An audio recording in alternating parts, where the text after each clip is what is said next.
Bismillahirrahmanirrahim. Assalamualaikum warahmatullahi wabarakatuh. Selamat pagi semuanya. Selamat berjumpa di mata kuliah Perkembangan Bahasa Anak Usia Dini dengan saya Nurtan Fidiah MPD. Baik, untuk mengawali pembelajaran pada hari ini jangan lupa berdoa ya. Oke, hari ini kita membahas tentang pertumbuhan dan perkembangan. Nah, di sini ada 3 pokok pembahasan. Yang pertama itu hakikat pertumbuhan dan perkembangan. Yang kedua ada faktor-faktor yang mempengaruhi tumbuh kembang anak usia dini.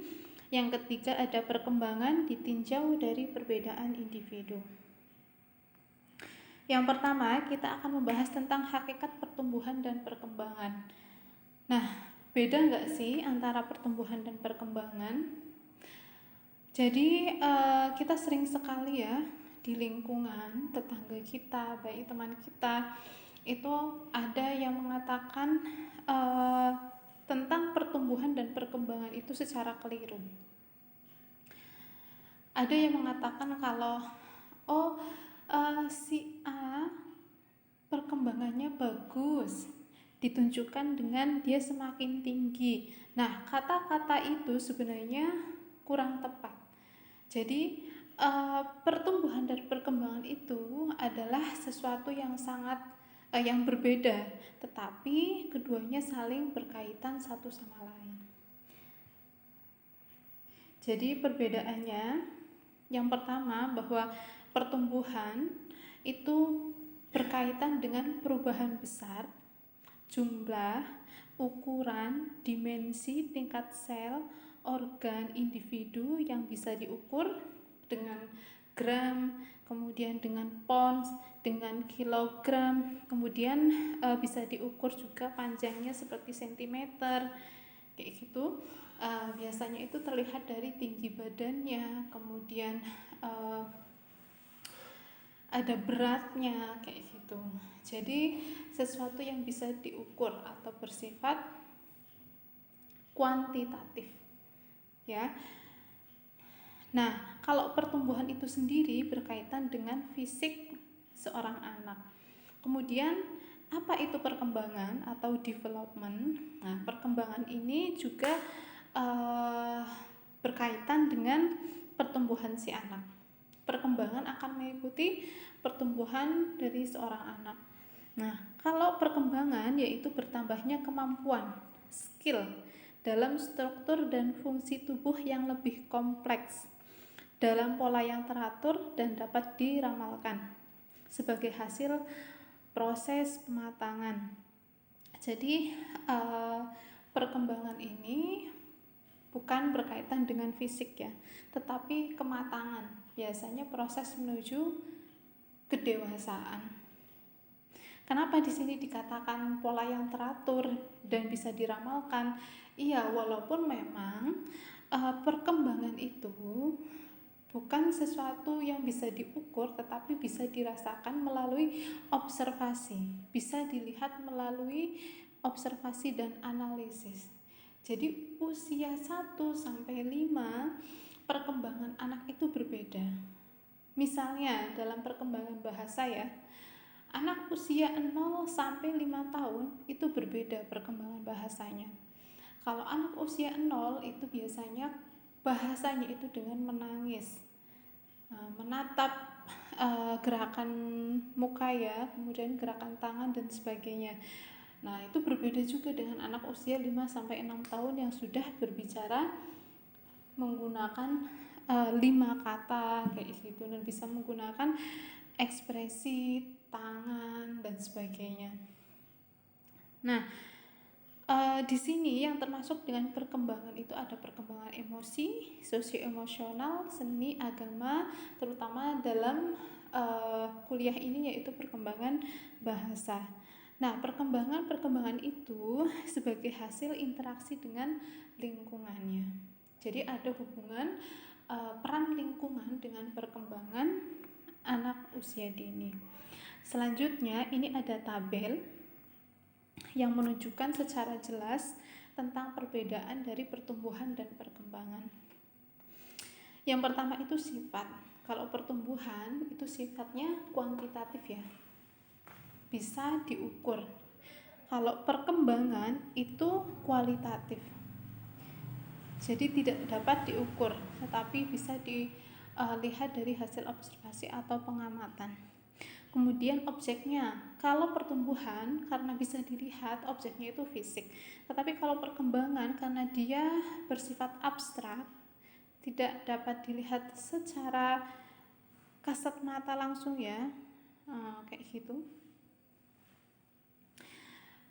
Ini berkaitan juga dengan fisik. Jadi tidak hanya fisiknya, tetapi berkaitan dengan psikologis. Nah, psikologis ini kan tidak semua orang tahu. Kemudian waktu, kalau pertumbuhan biasanya memang sampai usia tertentu, yaitu 20 sampai 22 tahun. Maksudnya ketika sudah sampai 22 tahun, anak pertumbuhannya itu akan berhenti sampai di situ. Tetapi untuk perkembangan itu sampai akhir hayat. Walaupun ketika anak itu sudah beranjak dewasa, kemudian sampai nenek kakek. Nah, pada masa tua itu kan sifatnya kembali lagi seperti anak-anak ya. Itu bagian dari perkembangan. Jadi ada perkembangan yang menuju ke arah yang tinggi, kemudian akan turun kembali kayak gitu. Itu termasuk bagian dari perkembangan. Kemudian ada perubahan. Di sini kalau pertumbuhan itu bersifat irreversibel, maksudnya tidak dapat kembali ke bentuk awal.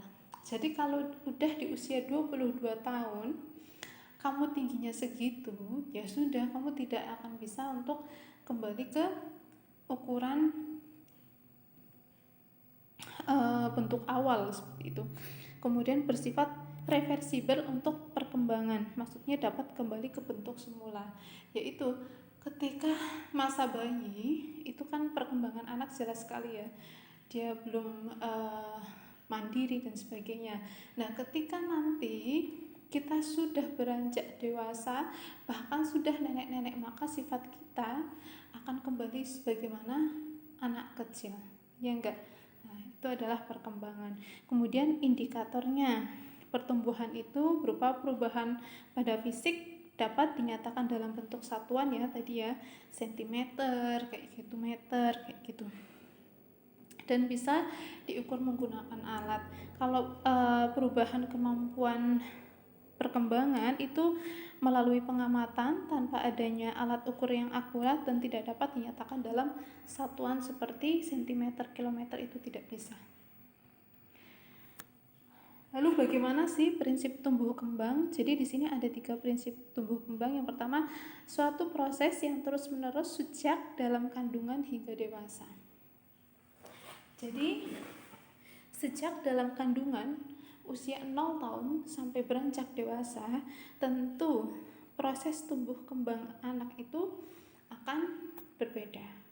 Kemudian tumbuh kembang setiap anak pada umumnya sama, namun memiliki kecepatan yang berbeda-beda. Makanya kadang ada yang dikatakan dia lebih lambat daripada si A, seperti itu.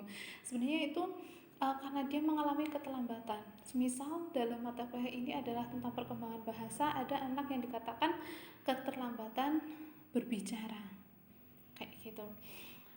Contohnya, ketika anak usia 5 tahun harusnya dia sudah bisa menggunakan kalimat dengan 5 kata, tetapi dia hanya bisa mengucapkan dengan 3 kata saja atau 2 kata saja. Nah, itu termasuk bagian dari keterlambatan berbicara. Yang ketiga, bahwa seluruh anggota tubuh mengalami proses tumbuh kembang. Ya, itu benar sekali, mengalami proses tumbuh kembang dari bayi, kemudian dewasa, kemudian jadi orang tua kayak gitu ya. Itu juga perubahannya cukup signifikan. Nah, ini juga berkaitan dengan perkembangan psikologis anak dengan psikologis orang dewasa, itu tentu berbeda. Kemudian akan kembali ke sebagaimana psikologi anak kecil ketika dia sudah tua renta ya. Kemudian bagaimana dengan perkembangan bahasa itu sendiri? Nah, nanti perkembangan bahasa akan dibahas lebih rinci setelah pertemuan ini ya. Paling tidak di sini saya akan mengenalkan saja tentang perkembangan bahasa. Jadi kenapa saya menjelaskan dulu tentang pertumbuhan dan perkembangan agar kalian tahu perbedaannya. Karena apa? Kadang kita secara tidak sadar itu mengucapkan sesuatu yang salah, ya, bahwa pertumbuhan dan perkembangan itu beda. Tinggi dengan kedewasaan itu berbeda, gitu. Nah, bagaimana dengan perkembangan bahasa? Nah, kalau di sini perkembangan bahasa dikatakan sebagai perubahan sistem lambang bunyi yang berpengaruh terhadap kemampuan berbicara anak usia dini. Nah, perkembangan bahasa pada anak prasekolah dapat dilatih dengan memberikan rangsangan atau simulasi dari orang terdekatnya seperti orang tua, keluarga, lingkungan, dan sekolah. Lambang bunyi itu kan ada huruf vokal, ada huruf konsonan kayak gitu ya. Kemudian ada tahapan-tahapannya tentang perkembangan bahasa juga. Yang pertama itu biasanya ada mengoceh, kemudian ada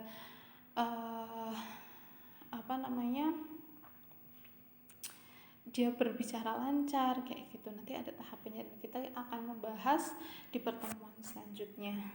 Nah, di sini apa sih faktor yang mempengaruhi tumbuh kembang anak?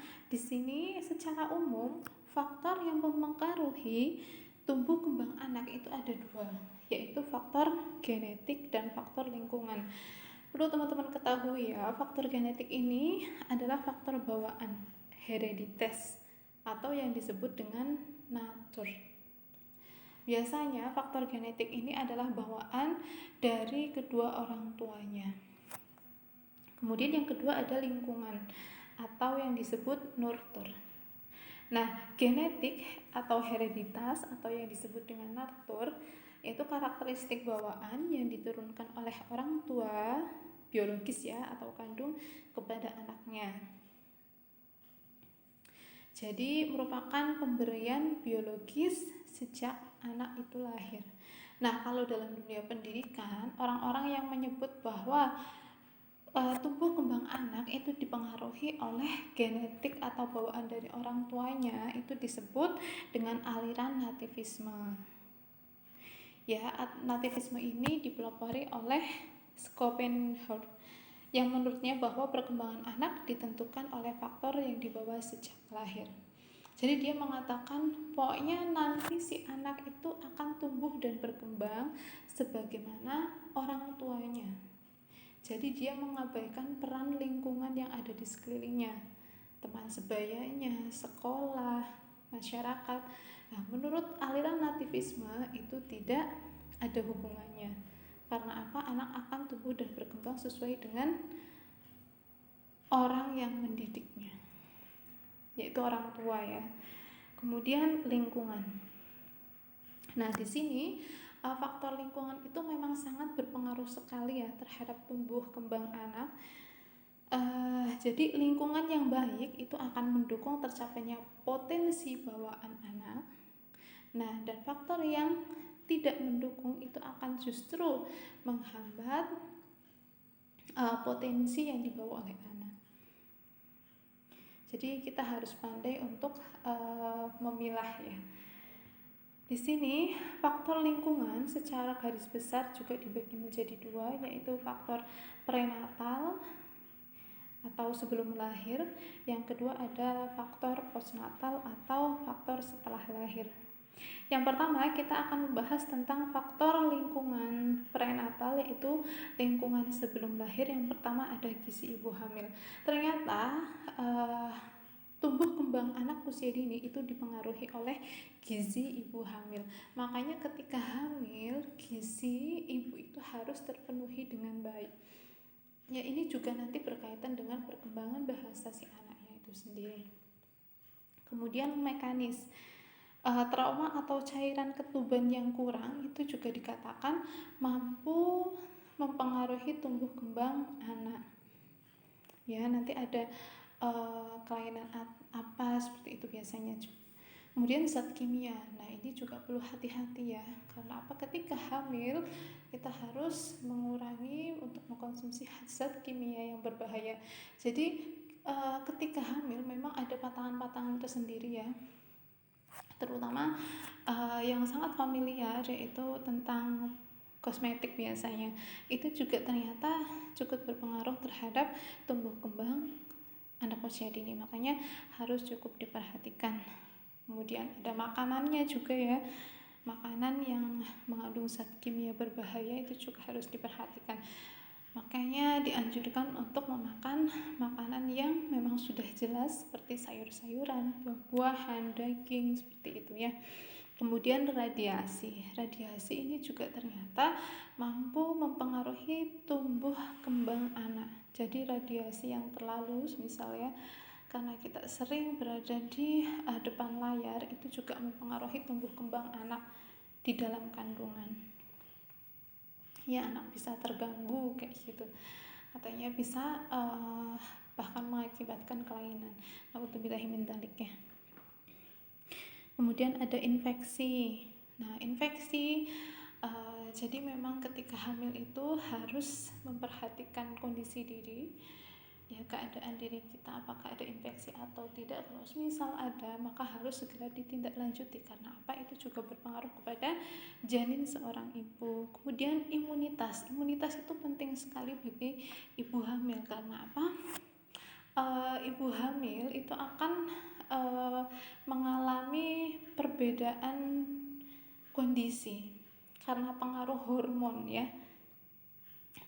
Jadi ketahanan ibu hamil itu lebih rendah daripada wanita yang tidak hamil kayak gitu. Maka imunitas itu memang harus dijaga dengan vitamin kayak gitu ya, dengan makan makanan yang sehat seperti itu, agar imunitas kita tetap terjaga dengan baik. Kemudian stres. Nah ini stres juga sangat mengganggu tumbuh kembang anak, menjadi faktor penentu. Makanya ketika hamil memang tidak dianjurkan bagi ibu hamil itu untuk melakukan banyak hal seperti biasanya kayak gitu. Pokoknya antara kegiatan dan istirahat itu harus bisa seimbang, harus bisa tercukupi dengan baik ya. Memang harus lebih banyak untuk istirahatnya, tetapi bukan untuk bermalas-malasannya, tetap beraktivitas, berolahraga seperti itu.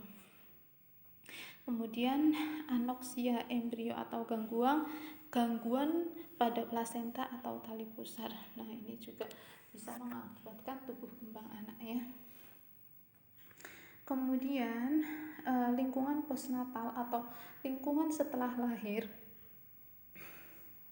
itu ada 3, yaitu lingkungan biologis, ini kurang ya tulisannya, kemudian ada lingkungan fisik, yang ketiga ada lingkungan psikososial.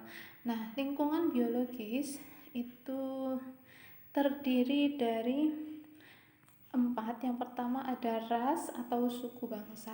Jadi ras atau suku bangsa itu ternyata mempengaruhi tumbuh kembang anak. Bagaimana sih budaya di tempat itu? Nah ini mempengaruhi tumbuh kembang anak. Kemudian umur juga mempengaruhi tumbuh kembang anak. Tentu anak yang mempunyai umur yang lebih tinggi kayak gitu ya, dan rendah itu kan sangat berbeda, maka pertumbuhan dan perkembangannya pun cukup berbeda. Jadi tidak boleh disamakan dan tidak boleh membanding-bandingkan antara anak satu dengan anak yang lain. Kemudian gizi ini juga menjadi salah satu faktor yang mempengaruhi tumbuh kembang anak. Makanya ketika 1000 hari pertama anak itu ya, gizi, vitamin dan sebagainya itu harus tercukupi dengan baik, karena itu nanti sangat mempengaruhi tumbuh kembang anak, terutama kecerdasannya ya. Kemudian jenis kelamin. Nah di sini ada stereotip sih sebenarnya, di mana orang menganggap bahwa jenis kelamin itu ternyata mempengaruhi tumbuh kembang anak. Iya, tetapi memang soalnya ada orang yang mengatakan bahwa si perempuan atau anak perempuan dan anak laki-laki itu berbeda kemampuannya. Nah, itu menurut saya salah. Karena apa?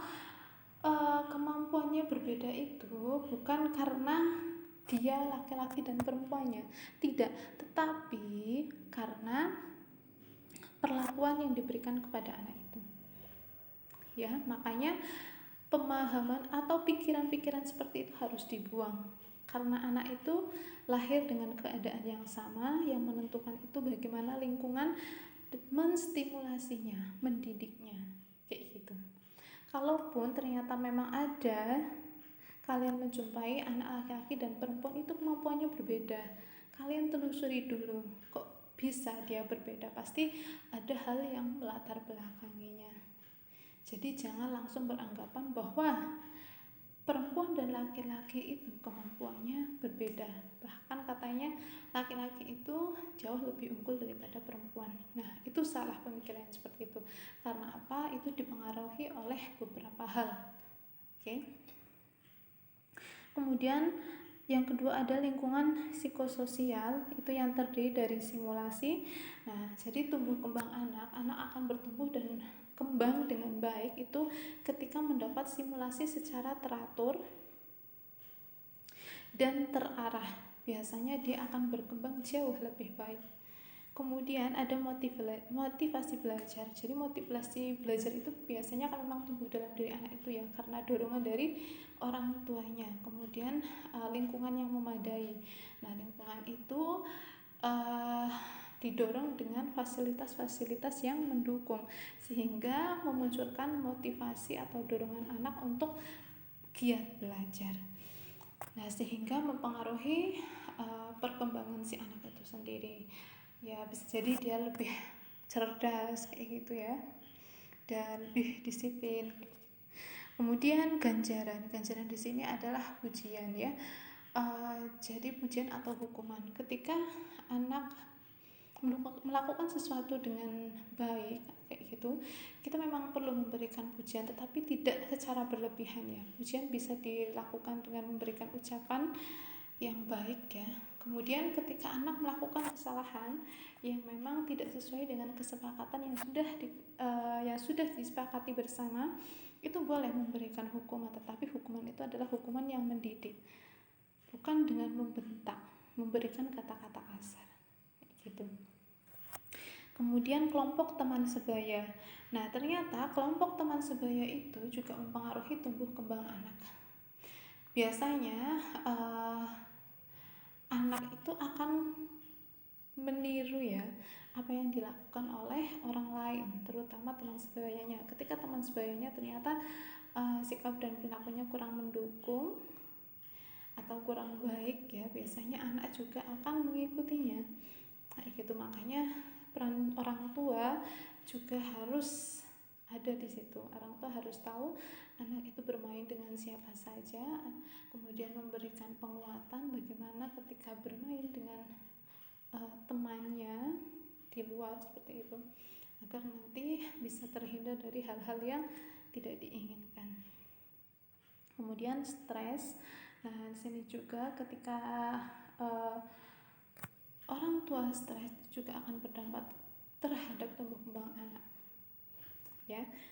Kemudian cinta dan kasih sayang. Cinta dan kasih sayang itu sangat berpengaruh terhadap tumbuh kembang anak. Anak yang tumbuh dengan cinta dan kasih sayang yang baik, dia akan merasa menjadi anak yang percaya diri, positif, senang, gembira. Tetapi berbeda dengan anak yang kurang kasih sayang dan cinta. Ya, biasanya mereka akan minder, tidak percaya diri kayak gitu. Kemudian ada yang namanya lingkungan fisik. Lingkungan fisik itu berkaitan dengan cuaca. Cuaca juga mempengaruhi tumbuh kembang anak. Kemudian musim juga ya. Ada keadaan geografis atau daerah pegunungan dan sebagainya, itu juga mempengaruhi ya perkembangan anak. Antara anak pantai, anak pesisir dengan anak perkotaan itu tentu berbeda perkembangan dari psikologisnya kayak gitu. Kemudian ada sanitasi, keadaan rumahnya ya, ini yang perlu diperhatikan. Rumahnya maksudnya itu buruk atau tidak dalam hal kotor atau enggak itu juga mempengaruhi tumbuh kembang anak nanti. Kemudian ventilasi kayak gitu, tersedianya ventilasi juga mempengaruhi tumbuh kembang anak. Kemudian cahaya, kepadatan rumah, dan radiasi itu juga mempengaruhi tumbuh kembang anak. Cahaya, semisal ya, rumahnya kan memang harus ada cahaya yang masuk ya, karena itu berkaitan dengan vitamin D nanti untuk tubuh kita, tubuh si anak kayak gitu. Kepadatan rumah itu juga mempengaruhi, biasanya rumah dengan yang padat kayak gitu ya juga mempersempit ruang gerak si anak, ruang gerak kita juga kayak gitu, sehingga kita kurang mengeksplor yang ada di lingkungan kita. Kemudian otomatis kan berkaitan dengan udara juga, nanti akan mempengaruhi tumbuh kembang si anak. Kemudian radiasi sebagaimana yang saya sampaikan sebelumnya. Nah, selanjutnya ada perkembangan ditinjau dari perbedaan individu. Nah, perbedaan individu ini ada 3 ya, perbedaan jenis kelamin dan gender, kemudian perbedaan kemampuan, yang ketiga ada perbedaan usia. Yang pertama, jenis kelamin dan gender. Nah, di sini teman-teman banyak sekali yang masih menganggap bahwa jenis kelamin dan gender itu sama. Padahal kedua hal ini berbeda. Kita perhatikan bahwa jenis kelamin menunjukkan pada perbedaan biologis dari laki-laki dan perempuan. Ya, jenis kelaminnya. Sementara gender merupakan aspek psikososial dari laki-laki dan perempuan, yaitu perbedaan antara laki-laki dan perempuan yang dibangun secara sosial budaya. Nah, perbedaan gender ini termasuk peran si perempuan, kemudian tingkah lakunya, kecenderungan perempuan itu seperti apa sih, biasanya kan feminin dan sebagainya kayak gitu ya. Kemudian sifatnya yang dikatakan katanya lebih lemah lembut kayak gitu, dan atribut lain yang menjelaskan arti menjadi seorang laki-laki atau perempuan dalam kebudayaan yang ada. Itu adalah gender ya, yang dibangun oleh sosial budaya. Nah, di sini Barbara Makro menyatakan bahwa perbedaan besar antara laki-laki dan perempuan adalah cara memperlakukan mereka.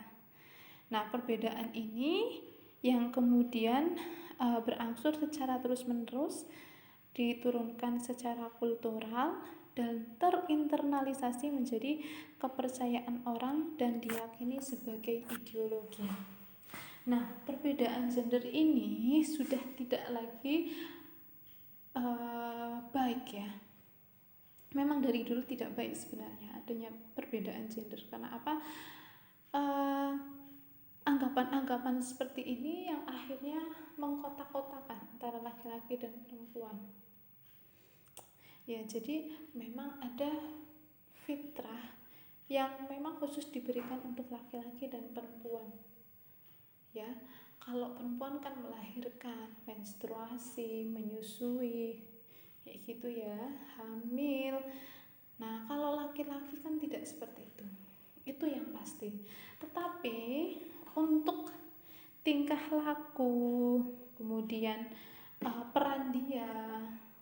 peran semisal dia sebagai ibu rumah tangga dan sebagai pekerja, kemudian tingkah laku dia, kecenderungan dia, sifat dia itu tidak bisa dibeda-bedakan ya.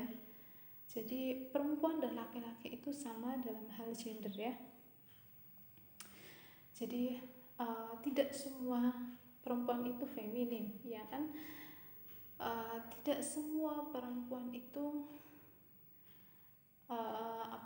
harus di rumah tidak bekerja kayak gitu. Nah, tidak semua perempuan itu pemalu.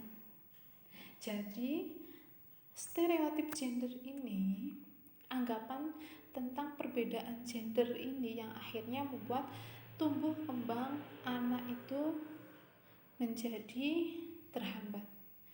Karena apa? Biasanya kan ada orang atau guru ya yang terus membedakan antara laki-laki dan perempuan.